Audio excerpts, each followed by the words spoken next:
According to Sports Pro, Caitlin Clark is the fourth most marketable athlete in the world. Yeah, not just female athlete, not just in the United States. Just did? She did more than just sign a contract. She altered the endorsement guidelines. Not only is Clark's new $13 billion alliance important, but it's revolutionary.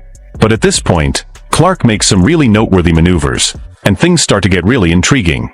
You won't believe how some WNBA players are reacting to this potentially game-changing arrangement.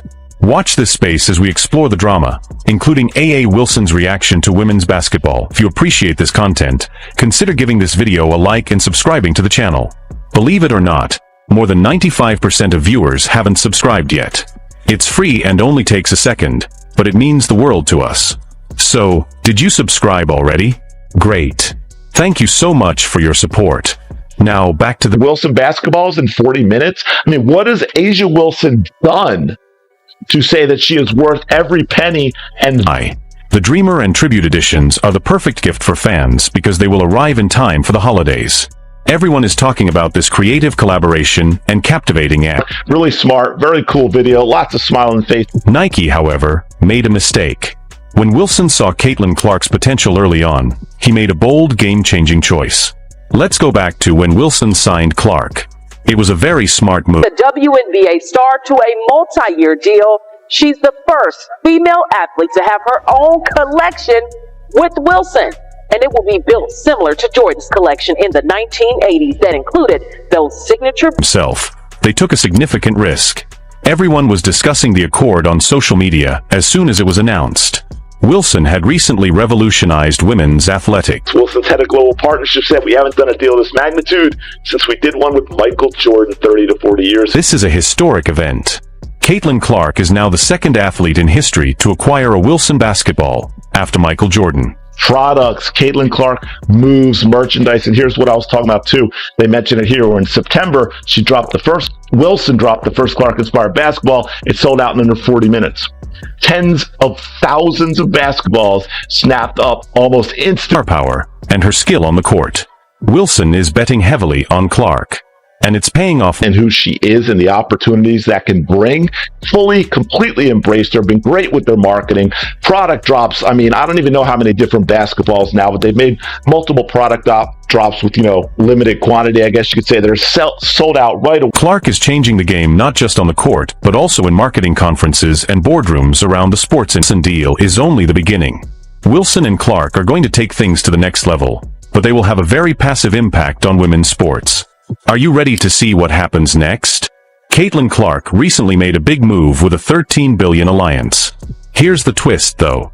Rather than entering into a personal contract, she persuaded Wilson and Hay, the massive Midwest supermarket chain, to add women's. May come to mind, but this isn't your average company. They are a major player in the retail industry, and they are giving Caitlin Clark their whole attention. They're not just writing her name on a cereal box, either. Rather, they are creating something entirely unique and intriguing. Every year, they make over $13 billion. Big company right before the thrilling part starts. As High launches exclusive limited edition basketballs, guess who's back in the running? Because of their resemblance to Clark, these balls are known as the Tribute Wilson and Clark Dreams basketballs. Wilson and Hay are creating a kind of super. This is such a big problem. It concerns the future implications for women's sports marketing.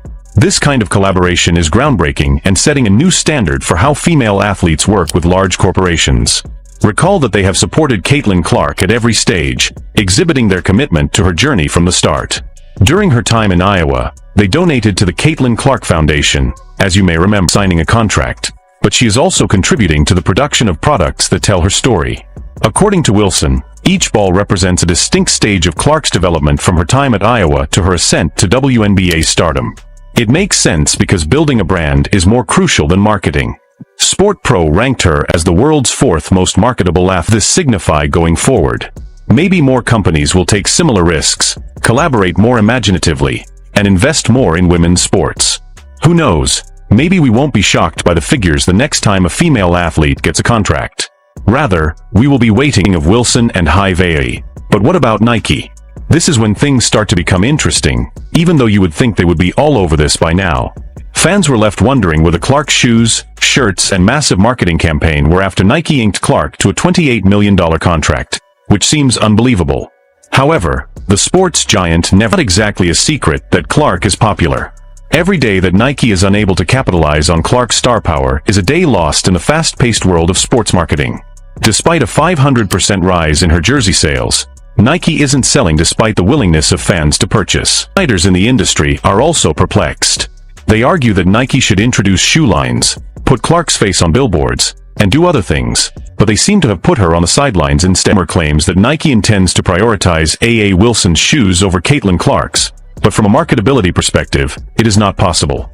A.A. Wilson is clearly behind Caitlin Clark. Really insane when Nike is in control of the situation. While Wilson sells out basketballs in a matter of minutes, other companies are launching exclusive items. Nike, like everyone else, is aware of Clark's value that women's sports can bring in a sizable sum of money, but it seems like everyone is presently making money off of this, with the exception of Nike. What's the matter?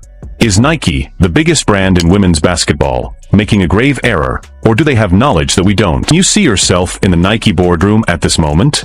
They have the most attractive basketball player, but they don't use her. It would be similar to having a Ferrari and storing it in the garage.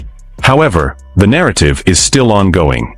Additionally, an envious A.A. Wilson disclosed a 6-year contract extension with Nike in what seems to be a response to Caitlin Clark's spectacular new agreement. However, the announcement hasn't been disregarded. Many are questioning if this deal can truly compete with Clark's unparalleled commercial power, and many are speculating that it is driven by jealousy. The Wilson Nike agreed a 6-year contract extension after third WNBA MVP, which was, of course, one of those participation entitlement MVPs. She was awarded the MVP before the season started because of the complaint campaign that she should have gotten it the year before instead of Brianna. Social media is a commentary hotbed. Some supporters are calling Wilson's contract a scam. The WNBA community is split on the importance of these collaborations in the developing area of women's basketball, even though some people are rooting for her. I appreciate you watching my video.